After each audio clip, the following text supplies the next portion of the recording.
शिक्षा मिलेगी तो ही नौकरी मिलेगी, वरना ये जिसके लिए नारे लगा रहे हैं उनके लिए नारे लगाते रहेगी उनकी अगली पीढ़ी भी। 65 दिन जो लोग लड़े उन्होंने सरकार की हलक में हाथ दे के मुआवजा निकाला है अपना।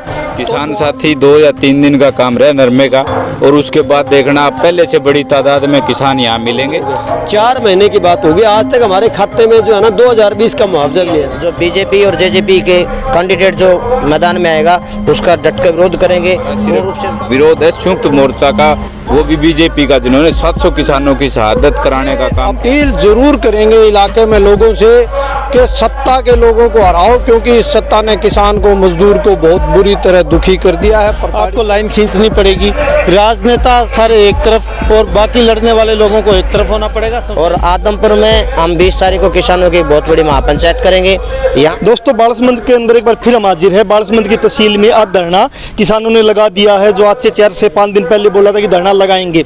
आपके गांव-गांव में जीप धत्तुरेडिया बांध के प्रचार करने आती होगी कि फलाने को वोट देना, फलाने को वोट देना, फलाने को वोट देना। लेकिन कुछ किसान है जो पीड़ित है, जो लगातार कभी 100 दिन धरना चला, फिर कभी 20 दिन धरना चला, कभी थाने में वो बैठे हैं और उसके बाद फिर एक बार बैठ गए। किस लिए बैठ गए हैं? मुआवजे के लिए बैठ गए। तो एक बार उन्हीं से हम बात करते हैं। तो संदीप हमारे साथ, एक बार संदीप से हम बातचीत कर लेते हैं। संदीप, धरना शुरुआत हो चुकी है, लेकिन धरने में जो पहले बहुत लोग आते थे किसान आंदोलन में, कुछ किसी पार्टी के साथ चले गए, कुछ किसी पार्टी के साथ चले गए, एक बड़ी चुनौती है। तो उनको दोबारा आप इस आंदोलन में शामिल कैसे कर पाओगे? ऐसी कोई बात नहीं है भाई साहब कि किसी पार्टियों के साथ चले गए।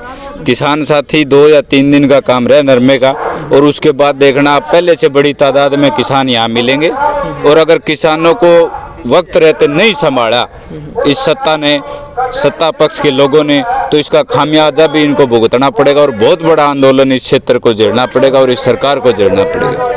अब जो आंदोलन है, आंदोलन के 2 रूप है। एक तो आप यहाँ बैठे हो, धरना कर रहे हो, प्रदर्शन कर रहे हो। दूसरा रूप ये भी है कि एक जो वोटर है, वोट दे के जिसको चुनेगा, वो एक निकल के आएगा कि किसके साथ है, किसान है, सत्ता के साथ है या आंदोलनकारियों के साथ है। तो आपका क्या पक्ष रहेगा इस पूरे दौर में?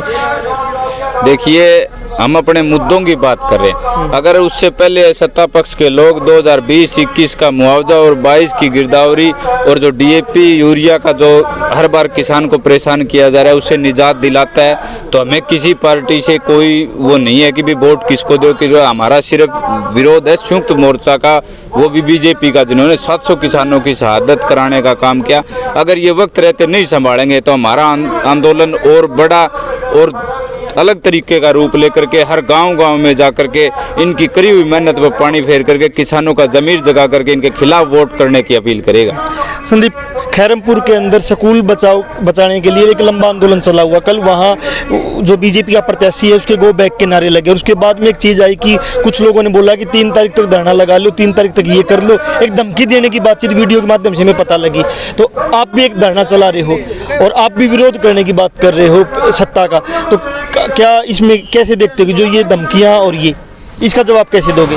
ये वे लोग हैं जो अपने स्वार्थ के लिए अपने समाज, शिक्षा, किसान और अपने मुद्दों के साथ सौदा करने के लिए भी तैयार रहते हैं। उन लोगों को ये नहीं पता कि जिस स्कूल के लिए जो हमारे साथी लड़ाई लड़ रहे हैं उस स्कूल में उनके भी बच्चे जाएंगे, गरीब के भी बच्चे जाएंगे, किसान के भी जाएंगे। शिक्षा मिलेगी तो ही नौकरी मिलेगी, वरना ये जिसके लिए नारे लगा रहे हैं उनके लिए नारे लगाते रहेगी उनकी अगली पीढ़ी भी। जब तक ये लोग ये समझेंगे बहुत देर हो चुकी होगी। फिर से हमारा निवेदन है कि हमारे जो साथी संघर्ष में हैं आज, जो इन लोगों का विरोध कर रहे हैं, स्कूल है या फिर किसी किसानी मुद्दे को लेकर या फिर किसी भी इनकी गलत नीतियों को लेकर, उनका साथ दो। वक्त रहते समझ जाओगे तो ठीक रहेगा, नहीं ये राजनीतिक लोग आपको नारे लगवाने और अपने भाइयों और भाईचारा से लड़ने के लिए सिखाएंगे, इसे फालतू कुछ देने का काम नहीं करेंगे। सरदार हमारे साथ है एसकेएम का क्या फैसला है पूरे आंदोलन को लेके और इस चुनाव को लेके? देखिए, एसकेएम की 12 तारीख को मीटिंग हमारी किसान रेस्ट हाउस में हुई थी। वहाँ पर हमने फैसला लिया था 2 तहसील लगती है, आदमपुर में उपचुनाव है। आदमपुर का भी अभी तक मुआवजा नहीं मिला है और बालसमंद तहसील का भी मुआवजा नहीं मिला है। हमने यहाँ फैसला लिया कि हम जो बीजेपी और जेजेपी के कैंडिडेट जो मैदान में आएगा उसका डट कर विरोध करेंगे, पूर्ण रूप से उसका विरोध करेंगे और हराने का काम करेंगे। और आदमपुर में हम 20 तारीख को किसानों की बहुत बड़ी महापंचायत करेंगे। यहाँ से हमने धरना रेगुलर यहाँ शुरू कर दिया है। तो अनिल भी हमारे साथ है। अनिल, लगातार डीसी साहब बुलाते रहे, उनको जो रिलायंस कंपनी के मैनेजर जो भी है, जो जिन्होंने बीमा किया, वो आ नहीं रहे। तो क्या समझ रहे हो कि क्या ऐसी ताकत है कंपनी की जो मतलब एक डीसी के बुलाने पर भी वो नहीं आ रही? डीसी नहीं, वो ऊपर सेंटर सरकार के साथ मिले हुए। रिलायंस कंपनी सेंटर सरकार के साथ चलती है, न कि डीसी साहब के साथ चलती है, मिलकर चलते हैं। लेकिन हमारा किसान तो सेंटर के पास तो जाएगा नहीं, वो तो डीसी साहब के पास जाएगा, क्योंकि डीसी साहब अथॉरिटी है हमारी समस्या को सुलझाने की। अब वो रिलायंस कंपनी को अगर बुला नहीं सकते हैं तो फिर हम क्या करें? डीसी साहब तो गोले दे देते हैं, भाई आएंगे, कंपनी वाले आएंगे, लेकिन आ नहीं रहे हैं, तो क्या करेगा किसान? मजबूरी में धरना लगाएगा। तो आपने धरना लगा दिया? हाँ जी, मजबूरी में धरना लगाया, मजबूर होकर के। तो कब तक चलेगा धरना? ये धरना तो सरकार के ऊपर है। हमारा बीमा क्लेम जो है वो के करवा दो, जो फाइल है वो अप्रूवल करवा दें, और जो हमारा जो मुआवजा 20 का है वो हमारे खातों में डाल दे, नहीं तो फिर धरना चलेगा। तो सर, क्या नाम आपका? नाम बता दीजिए। मास्टर सत्यवीर गढ़वाल। सर, बहुत एक लंबा आंदोलन बालसमंद ने देखा है, थाने पे भी घेराव रखा, बहुत बड़ी तादाद में महिलाएं पुरुष सब आते थे, मजदूर भी शामिल रहे हैं, और अब दोबारा फिर एक बार हो गया है। काम का भी टाइम है, कपास चुगाई में गाँव के 80% काम नरमा चुगाई में जाते हैं। तो इस आंदोलन में भागीदारी बढ़े, उसको कैसे देखते हो? ऐसा है कि हमने काफ़ी लंबा धरना चलाया। हम तो 2020 से ही जो है ना इस आंदोलनरत हैं मुआवजे के लिए। तो सरकार ने और डिप्टी स्पीकर ने यहाँ 14 जुलाई का एक बोल दिया कि आपका 10 दिन के अंदर अंदर आपका मुआवजा मिल जाएगा। हमारी कमेटी ने 1 महीने का टाइम दे दिया, उसके बावजूद भी आज 17 नवंबर हो गया, 4 महीने की बात होगी, आज तक हमारे खाते में जो है ना 2020 का मुआवजा भी नहीं है। तो मजबूरन जो है ना हमें धरना लगाना पड़ा। दूसरी बात, उससे पहले भी हमारी संयुक्त किसान संघर्ष समिति बालसमंद की बात हुई थी डिप्टी सीएम से भी, और उस टाइम डीसी मैडम से भी। उन्होंने कहा था कि जो 2021 का कंपनसेशन खेड़ी चौपटा मिला वो आपको मिलेगा, उससे भी सरकार मुकर गई है। और अब 2022 का जो है ना हमारे फसलें कहीं तो बरसात से खराब हो रहा है, हमारी ज़्यादातर इस तहसील की फसलें सूखे से खराब होगी, हम उसकी स्पेशल गिरदावरी की मांग करते हैं। हाँ जी। तो सर, आप पूरे आंदोलन को देखते रहे हो, हम भी देखते रहे हैं, क्योंकि शुरुआत दिन से हम कवर कर रहे हैं। ये भी सच्चाई है कि इस आंदोलन में जो लोग शुरुआत में आते थे, बहुत लोग आते थे, और वो कहीं ना कहीं भी कुछ किसी उम्मीदवार के साथ चले गए, कभी कोई किसी उम्मीदवार के साथ चले गए, लेकिन फिर भी एक बड़ा तबका लड़ने वालों के साथ है। तो इसको कैसे मतलब सामंजस्य बैठाओगे कि इस आंदोलन में लोगों की भागीदारी बढ़े और सत्ता के विरोध में ये डटे रहे, न कि किसी पार्टियों के पास जाए? जहाँ तक हमारे साथ के लोगों की राजनीति के साथ जाने की, ऐसा तो कोई शख्स हमारे बीच में एक आध ही होगा, उससे कोई ज़्यादा फर्क नहीं पड़ता, क्योंकि बहुत से लोगों का बहुत पार्टियों के साथ जुड़ाव होता है। बाकी हमारी समिति के जो साथी हैं ना, जितने भी जो पदाधिकारी हैं, उनमें से कोई साथी किसी पार्टी के साथ नहीं गया है। ये एक बड़ी बात है इस समिति की। तो इसलिए मैं कह सकता हूँ इसी समिति के साथियों ने मेहनत करके पहले धरना जोड़ा था।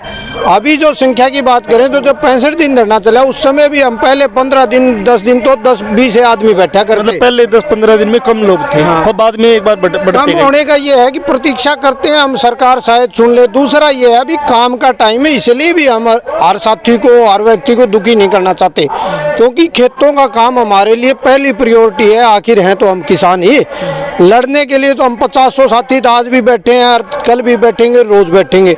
हाँ, जरूरत पड़ी तो जो हमारी माताएं बहनें खेतों में काम कर रही है, जो हमारे साथी खेतों में काम कर रहे हैं, तो उनको भी यहाँ ये कमेटी लेके आएगी। और ये बात मैं फिर स्पष्ट कर दूं कि इस कमेटी में से कोई भी साथी किसी राजनीतिक दल के साथ नहीं गया है। हमारी पूरी कमेटी आज भी इस धरने पर बैठी है, और धरने को आगे बढ़ाने के लिए आज योजनाएं बननी शुरू हो जाएंगी। सर, आपसे भी सवाल, लड़ाई का तरीका एक तो ये है कि आप आंदोलन कर रहे हो सरकार के खिलाफ, क्योंकि सरकार ने मुआवजा देना है। दूसरा तरीका ये भी है कि चुनाव में गए हैं, कुलदीप बिश्नोई जो पहले विपक्ष में था तब अलग बात करता था, अब पक्ष में चला गया तो अलग बात करता है। तो सवाल तो सत्ता से ही करोगे, सत्ता का एक नुमाइंदा आया है, तो उसके बारे में क्या कोई फैसला यहाँ से जाएगा कि क्या आप उनका विरोध करोगे, किस प्रकार से विरोध करोगे? वो फैसला हमारा एसकेएम का फैसला हो चुका है। एसकेएम ने निर्णय सुना दिया है। सारे हमारे संगठन जो है वो एसकेएम के साथ ही है कि हम किसी भी राजनीतिक दल की घाटी में नहीं बैठेंगे, किसी के झंडे के नीचे नहीं आएंगे। हाँ, ये अपील ज़रूर करेंगे इलाके में लोगों से कि सत्ता के लोगों को हराओ, क्योंकि इस सत्ता ने किसान को, मजदूर को बहुत बुरी तरह दुखी कर दिया है, प्रताड़ित कर दिया है। पिछले 8 साल से कमोबेश किसान तो सड़कों पर ही बैठा है। तो इसलिए ये अपील ज़रूर करते हैं हम।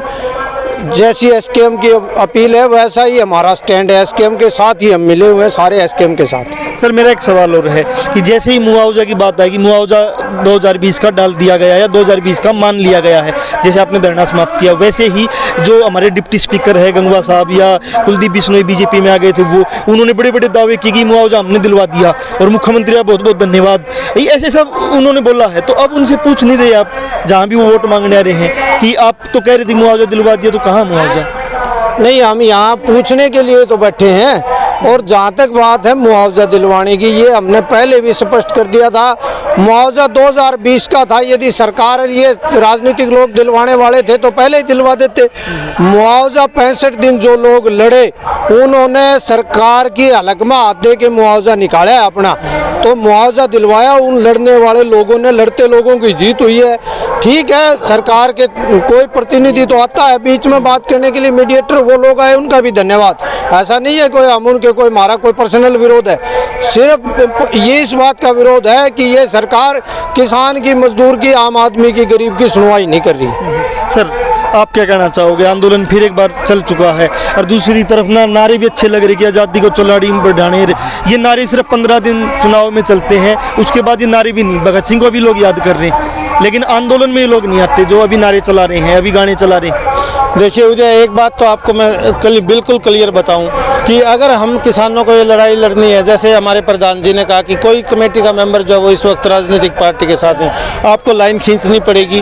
राजनेता सारे एक तरफ और बाकी लड़ने वाले लोगों को एक तरफ होना पड़ेगा, सोसाइटी को इस तरह से जगाना पड़ेगा। और ऐसी बात नहीं है लोग जागे हैं।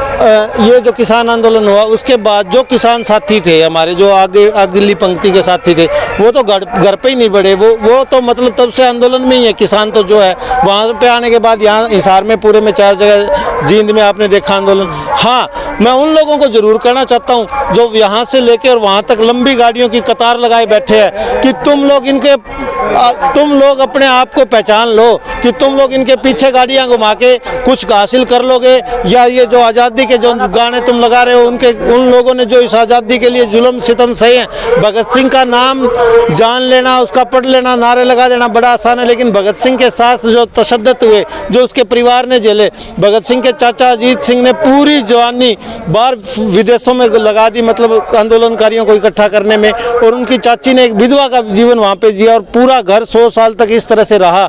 आप लोग उनकी बात करते और 15 दिन आप नेताओं के पीछे घूम रहे हैं, ये बिल्कुल हमें डिसअपॉइंट करता है, लेकिन आशा हमें दिखाई साफ है कि अपने लाइन खींचनी पड़ेगी। सर मेरा एक और सवाल है, आज से सही 1 साल पहले एलनाबाद उपचुनाव हुआ, एलनाबाद उपचुनाव मैंने पूरा कवर किया है। किसान मोर्चा कहीं ना कहीं एलनाबाद में इनेलो को डायरेक्ट इनडायरेक्ट सपोर्ट कर रहा था, क्योंकि वो बीजेपी को, जेजेपी को हराना था और विपक्ष कोई भी जीते ऐसा उनका मानना था। लेकिन वही इनेलो जैसे जीत गई किसान आंदोलन के समर्थन से, उसके बाद उसने वोट किसको दिया? राष्ट्रपति के चुनाव में बीजेपी के उम्मीदवार को, राज्यसभा में किसको वोट दिया? वही बीजेपी उम्मीदवार को। तो ये भी एक चीज़ है कि बीजेपी को हराने के नाम पे हम जिनको जिता रहे हैं, तो वो कहीं ना कहीं फिर बीजेपी के साथ जाएंगे, फिर उसका क्या करेंगे सर? तो ऐसी भी कोई लकीर तो खींचनी पड़ेगी ना आप लोगों को। देखो जी, ये तो इस बारे में तो किसान के आला नेता जो है वो बात करेंगे। रही बात SKM हिसार की, तो अभी तो फरमान जारी यही है कि भाई कुलदीप बिश्नोई के बेटे को वोट नहीं देंगे, घर घर जा करके अलग भी जगाएंगे, सारा काम करेंगे। बाकी आगे की जैसे आपने जो प्रश्न पूछा अभय सिंह जी का, वो तो पूरी जो है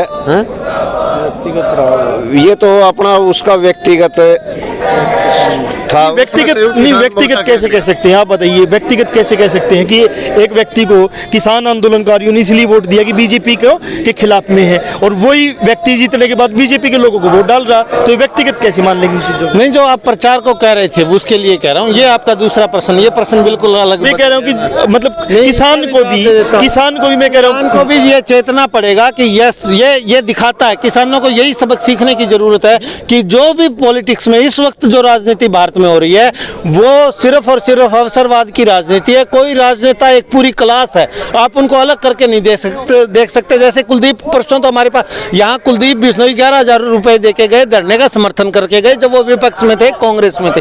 वही कुलदीप बिश्नोई जो आज हैं वो मतलब हमारे किसानों की सुध नहीं ले रहे।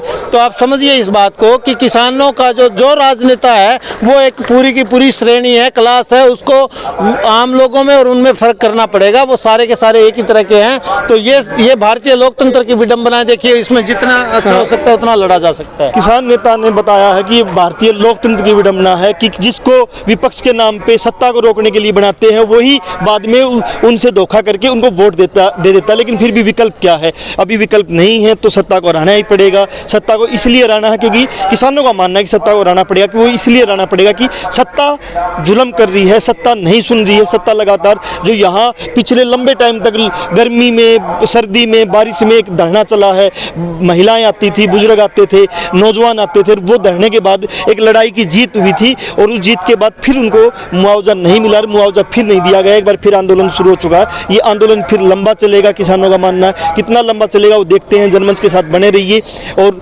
जनमंच फिर नई अपडेट के साथ आपके साथ शामिल रहेगा।